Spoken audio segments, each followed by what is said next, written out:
இங்கே பாருங்கள், இது வந்து பாகு கொழுக்கட்டை, வெள்ளை பாகு கொழுக்கட்டை. பாருங்கள், நம்ம வந்து ஒரு 1/2 கிலோ மாவு எடுத்துருப்போம். அதுக்கு வந்து ஒரு 1/2 கிலோ வெல்லம் சேர்த்துக்கலாம். ஃபஸ்ட்டு வந்து அடுப்பத்தை வச்சு ஒரு பாத்திரம் வச்சு அதில் வந்து ஒரு 1/2 கிலோ வெல்லம் சேர்த்து, அந்த வெல்லத்துக்கு ஒரு டம்ளர் தண்ணி ஊற்றி நல்லா அந்த வெல்லம் கரைஞ்ச உடனே நல்லா வெடிகட்டி எடுத்துக்கலாம். அதில் வந்து கல் மண் தூசெல்லாம் இருக்கும்.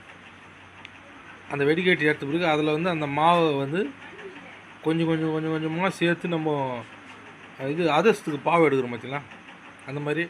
ஆனால் இது வந்து நம்மளுக்கு பதம் தேவையில்லை.